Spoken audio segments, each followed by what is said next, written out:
What was LaQuan McDonald doing? Advancing on me.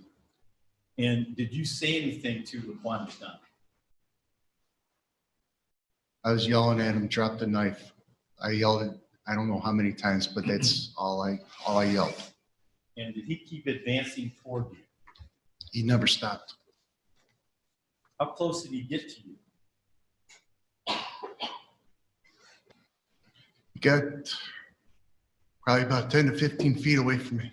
Differing opinions after seeing the same animation, a 4-minute clip created by a forensic video reconstruction specialist paid handsomely by the defense. It details LaQuan McDonald's footpath on October 20th of 2014. It also marks squad cars there, the 16 shots, as well as different perspectives constructed by 3D animators. Our analysis demonstrates that Mr.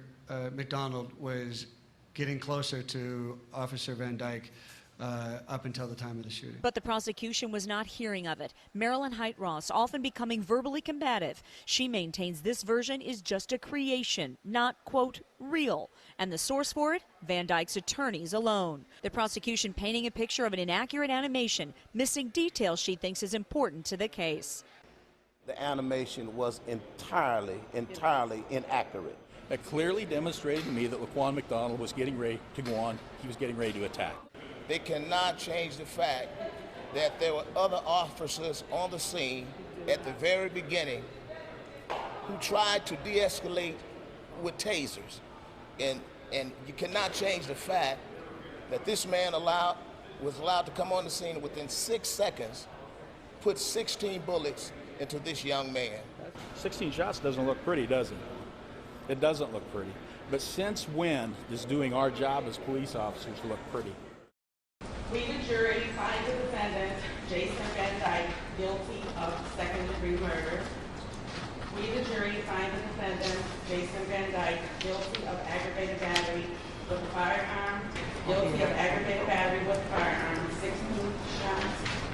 We, the jury, find the defendant, Jason Van Dyke, not guilty of official misconduct. Hello, everybody, and welcome to the Wake Up Report. One man says that this is a victory for America. Another man says that it was a sham trial, and it sends a dangerous message to every law enforcement officer in America. And when, oh when, will black people learn to accept responsibility for the actions of themselves and their children when they are out committing crimes and they get shot and killed as a result of it? Now, Black Chicago and probably most of Black America is not going to like what I'm about to say, but Officer Jason Van Dyke was indeed railroaded at a sham trial, at a trial that was nothing more than a politically correct sacrifice of this police officer to appease the Black Lives Matters and all of the something matters people out there yelling and screaming about no justice, no peace, and 16 shots, we shall overcome, and all that crap.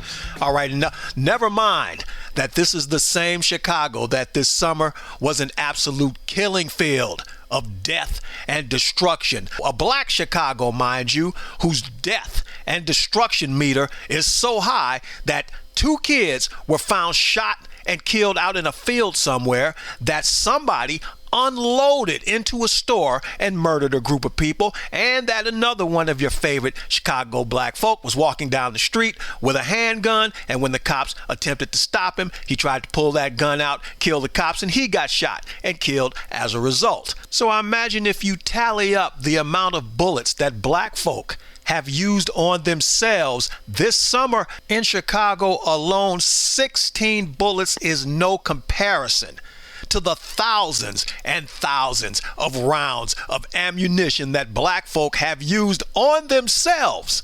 And you are whining and screaming and crying about a kid being shot 16 times because he was out committing a crime. When, Black America, are you going to learn to accept responsibility for your actions? Now, let's get the facts straight on LaQuan McDonald. LaQuan McDonald was out breaking into people's cars late at night with a knife. He was stealing radios, he was slashing tires, he was doing whatever he was doing. LaQuan McDonald approached a man who when he saw LaQuan McDonald trying to break into his vehicle, he tried to attack him with the knife, and the man fought him off and called the police. When the police arrived, LaQuan McDonald is walking down the street with that knife, and he refuses to comply with police commands to drop that knife. LaQuan McDonald, according to the man in the video, was tased multiple times. The taser didn't work, and he still refused to drop that knife. That's when Officer Van Dyke rolled up on the scene, got out of that car, and started to shoot LaQuan McDonald, shooting him 16 times. I would like somebody who lives in Chicago, please answer this for me.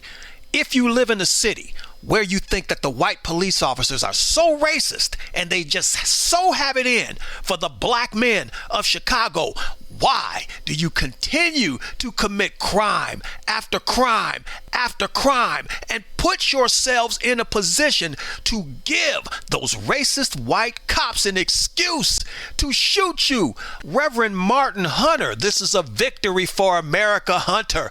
Reverend Hunter, LaQuan McDonald was your nephew. Where were you when it came to some type of intervention on the part of this boy? Why is he out stealing and robbing and attempting to stab people, and you're a reverend, and you couldn't have pulled that boy aside? You couldn't have gotten a hold of that kid and straightened that kid out yourself? It took him getting shot and killed for you to stand up in front of cameras and talk about this is a victory for America. This is an absolute failure for Black America, because you being a reverend, you being an uncle, you being some type of a presence in this boy's life should have deterred him from what he was doing. So what he showed you by his actions is that he didn't give a damn about you. He didn't give a damn about you being a reverend or any kind of spiritual uplifting whatsoever. He wanted to be out in the streets doing crime. And if you want to be out in the streets doing crime, be prepared to accept the responsibility for your actions. And that includes getting shot, I don't care how many times, by the police when you refuse to comply with their orders. Are black reverends the only source of leadership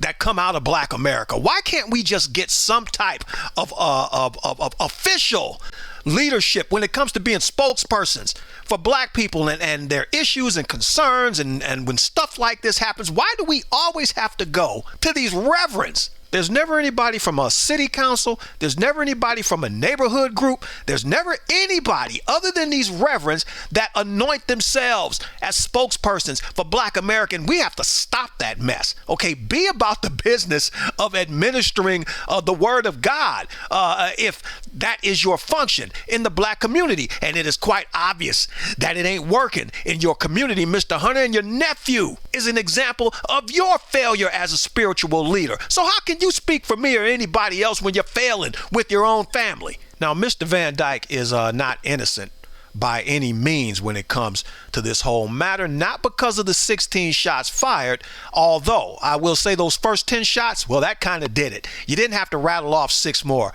after that. 1 bullet will take you down, 3 bullets will kill you, 16 bullets a bit much. But he was doing exactly what he was trained to do as a police officer. So if you want to talk procedure, that's a totally different thing.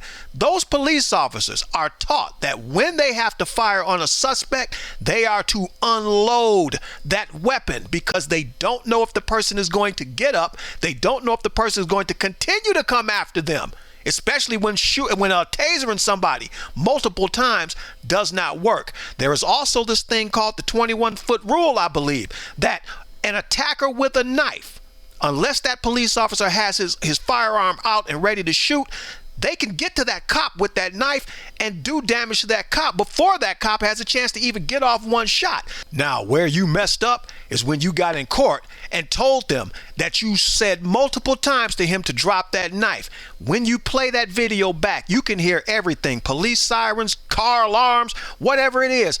You do not hear anybody say at any point to drop that knife. You don't hear you say, drop the knife, drop the knife. As you said in court multiple times, you got out of that car and you started shooting. Don't lie to try to make yourself look like you were in the right. Tell the truth. There were other officers on the scene. The tasers did not work. I got on the scene. I decided to take that shot, because there's also the issue of white cops refusing to shoot black suspects because they don't want to go through the very thing that you're going through now. But don't lie in court about what you did, because it is obvious by the video. LaQuan McDonald did not raise that knife over his head like your lawyer said. You did not yell out multiple times for him to drop that knife. There was no way between you stopping that car, getting out of that car, and shooting your weapon that you could say multiple times to drop that knife. So that part was ridiculous. You did yourself in with that part. And maybe it's me, I don't understand. How can you be convicted not guilty of police misconduct, but be convicted guilty of shooting a gun 16 times, especially when you're trained by your institution to empty your gun on a suspect that you feel is a threat? So I'm not guilty of police misconduct, which means my conduct at the scene of that incident was correct. But you're going to put me in jail for doing exactly what I was supposed to do. That doesn't make any sense.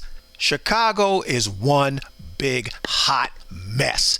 Black folks, you are a hot mess. The police department is a hot mess. Police procedure is a hot mess. The crime that is just so rampant and out of control is a hot mess. You need to raise that entire system and rebuild it from the ground up. But part of that rebuilding starts with you, Black America.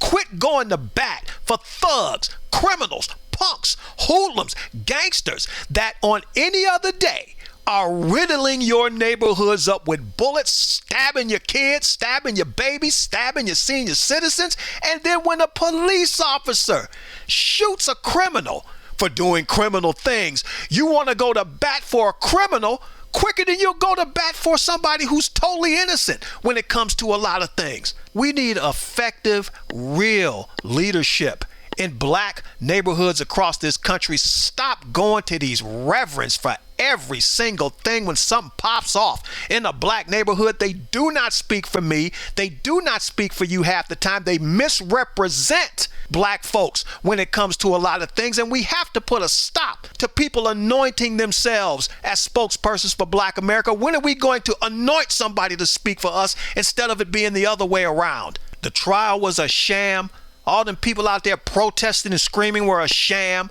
All these fake reverends that get up talking on behalf of black folks is a sham. You not intervening with your nephew, Mr. Hunter, was a sham. Cops that lie in court to try to make the story sound better is a sham. So this is not a victory for America by no means. It's an absolute sham is what it is. This is KTM and the Wake Up Report saying think a little bit.